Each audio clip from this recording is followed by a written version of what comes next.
Okay, so cringe comes in many different shapes and forms, from the feeling you get when you hear the sound of your own voice, to the feeling you get when you see a really bad public performance, to the one you get when you see, for example, the leader of your country swinging helplessly on a zipline. There's something completely different about all of these scenarios, and yet there's something that ties them all together, and it all comes down to a dirty, dirty lie that you've been told. But before we get to that, let me share a quote with you. If awkwardness sounds the alarm, cringing is what happens when it goes off. These are the words of Melissa Dahl, a journalist and author who wrote Cringeworthy, A Theory of Awkwardness. And her work can help us understand a little bit more about cringing, why it's so painful, and how it's stopping us from being our best selves. If you've been on this planet for any length of time, you've inevitably experienced an awkward situation, one that leaves you feeling uneasy, self-conscious, and sometimes visibly uncomfortable. For example, when someone wishes you a happy birthday and you reply with, "you too," or when you walk past someone you kind of know and you have to do that awkward half smile kind of thing. And for the most part, we can recover from these incidents without much damage. They don't cause too much trouble and we can move on with our day. But every once in a while, something a bit worse happens. It's not just a moment of slight unease, it goes a little deeper than that. It's the kind of moment that makes up the world of cringe comedy and makes TV shows like The Office or Peep Show so difficult to watch at times. Cringe is this deep, visceral feeling. It goes way past regular embarrassment. It can cause you to lose focus of everything else around you and become hyperfixated on one thing. But where does it come from? Okay, so remember when I said we'd been lied to all of our lives at the start? Yeah, well, let me explain. So throughout life, we exist with this fundamental belief, that there exists only one version of you. A single, unique, and special being that represents you, and one that represents me, and one that represents your parents, your siblings, your friends, whatever. This couldn't be further from the truth, however. Every person that you meet, whether it's your best friend or simply someone you share a passing glance with, every single person you interact with creates their own unique version of you. There are hundreds or even thousands of different versions of you that exist simultaneously, including the version of you that exists inside your own head. And sometimes there can be a bit of a clash between the version of you that exists internally and the one that's being presented to the outside world.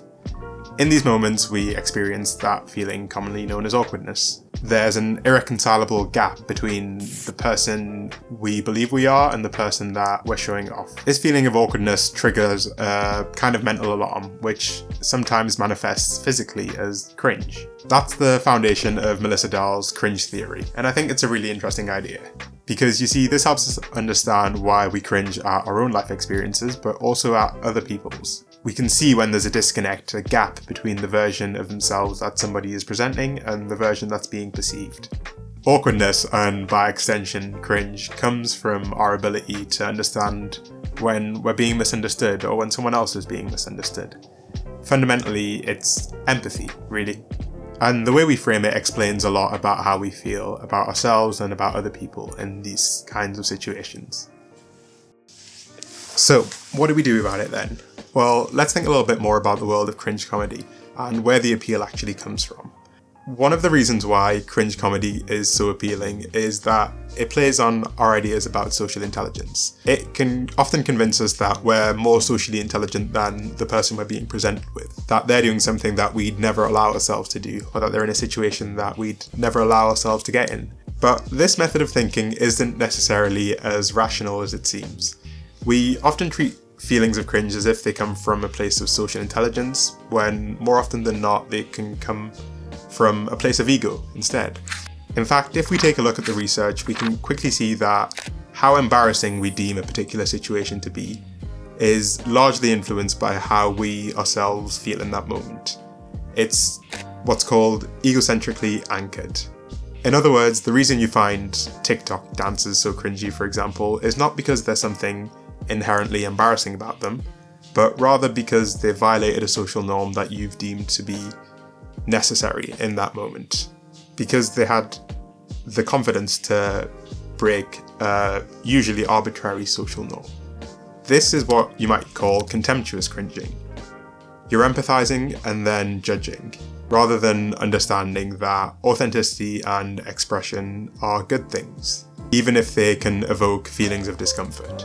Obviously with the caveat that people's personal boundaries are being respected. Compassionate cringing, the good kind, is understanding and acknowledging that plenty of things in life are going to make us feel awkward. Things that we do and things that other people do. But it's how we react to this proverbial alarm being sounded that determines our strength of character. Whether or not we pass a judgment on those immediate unconscious feelings that we have. It's recognizing that finding things to be cringe is rarely a reflection of the external world, and far more of a reflection on our own insecurities, norms, judgments, and biases. But tackling all of those is a fair bit harder than just declaring everything you don't like to be cringe. So maybe we could all try being a little bit more cringe and allowing other people to do the same. It can make the world a more authentic and just a nicer place to live for us and for everyone else. What do you think?